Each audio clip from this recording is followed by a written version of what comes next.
Assalamualaikum warahmatullahi wabarakatuh. Bismillahirrahmanirrahim. Ada riwayat satu ketika orang yang sekian lama meneliti itu melihat di satu malam saat beliau ibadah malam, Syekh Sahal ini tiba-tiba muncul dari pintunya masjid itu datang seekor kambing. Entah dari mana. Yang oleh Syekh Sahal terus diajak ngobrol, bicara dengan bahasa Persia. Di riwayatnya memang diajak ngobrol dengan bahasa Persia, mungkin kambing Persia. Kalau kambing Jawa mungkin diajak ngomong bahasa Jawa. Nah, setelah itu Syekh Sahal ngambil gelas, kemudian dari kambing itu beliau mendapat susu dan diminum. Jadi ternyata ada karomah yang lain. Jadi beliau tidak nyari makan, tapi makanannya datang. Ini kan prinsipnya para sufi, orang-orang yang sudah ada di makom tajrid, itu dia sudah tidak mikir dunia lagi karena dia pasrahkan sepenuhnya urusan dunianya pada Allah.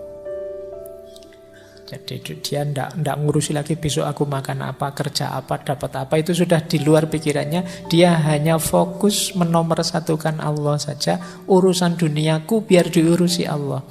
Ini namanya orang yang sudah nyampe makom tajrid. Nah, cuma jangan ditiru. Makommu belum ada di sini. Kalau kita kan, ini kalau pakai istilahnya Syekh Ibnu Athaillah, makom kita itu masih makom asbab.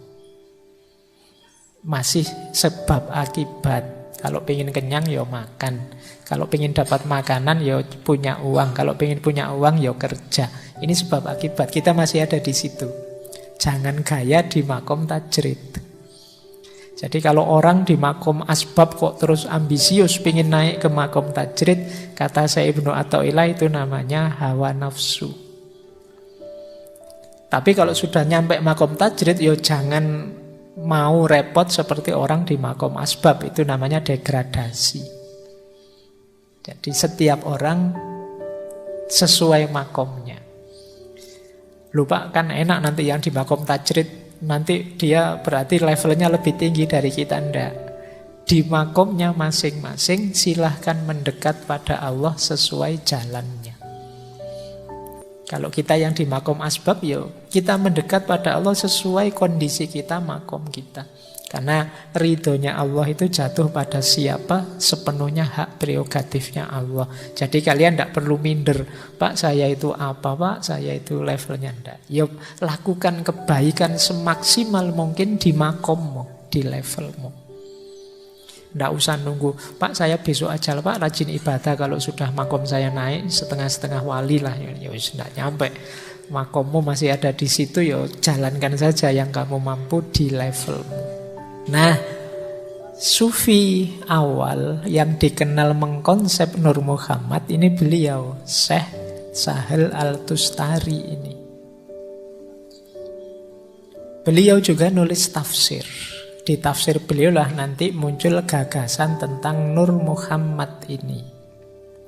Jadi menurut Syekh Sahal Al-Tustari, ini konsep-konsep yang saya jelaskan di awal tadi banyak ngambil antara lain dari konsep awal Syekh Sahal Al-Tustari ini. Jadi yang pertama apa? Allah sebelum menciptakan alam semesta, yang diciptakan duluan adalah Nur Muhammad. Jadi ini ciptaan Allah yang paling awal.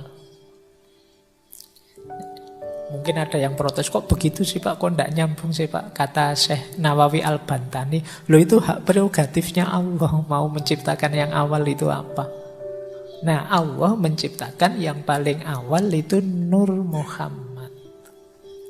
Nah dalam Nur Muhammad ini, ya dia memang disebut Nur. Anggap saja wujudnya cahaya, meskipun jangan mendefinisikan cahaya seperti lampu listrik sekian watt ini.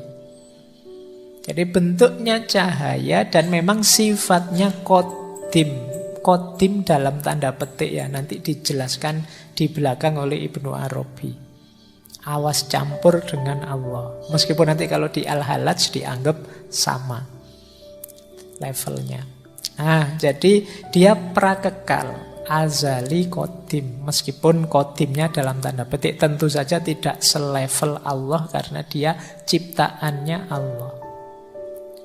Dan selanjutnya alam semesta ini diciptakan oleh Allah melalui Nur Muhammad.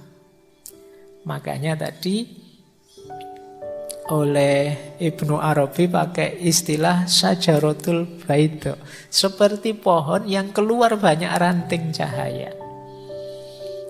Jadi dari Nur Muhammad inilah nanti muncul banyak makhluk-makhluk dari level paling transenden sampai level materi. Jadi dia semacam sumbernya eksistensi.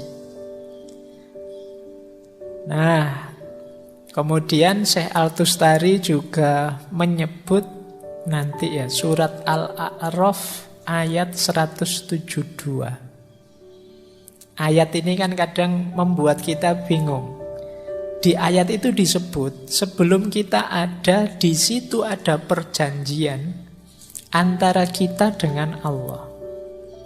Yang di situ Allah tanya pada kita, alastu birabbikum. Kemudian kita jawab bala syahidna. Kan terus kita protes, kapan saya jawab itu? Saya tidak merasa ada loh. Kok katanya dulu ada terus jawab. Nah, kalau di tafsirnya Syekh Tustari ini yang jawab itu ya Nur Muhammad. Dia potensi yang nanti melahirkan kita. Cikal bakal yang dari situ muncul kita. Bahkan dalam tafsirnya, dalam ceritanya Nur Muhammad ini begitu diciptakan dia sujud pada Allah sekian ribu tahun. Jadi makanya saat itu ada perjanjian. Oke, makhluk akan lahir semua, tapi sebelum dimunculkan diajak berjanji. Jadi semacam disuruh syahadat dulu. Ditanya oleh Allah, alastu birabbikum bala syahidna. Apakah engkau menganggap aku Tuhanmu? Bukankah aku ini Tuhanmu? Terus jawab bala syahidna. Nah, itu ada yang nafsir yaitu Nur Muhammad yang dia potensi semua makhluk nantinya. Nah, oke, nanti Syekh Tustari juga menjelaskan manusia itu ada muridin, ada muradin. Muridin itu sisi fisiknya, kemanusiaan kita. Kalau muradin itu hakikat diri kita yang paling dalam. Yang di situ ada Nur Muhammad.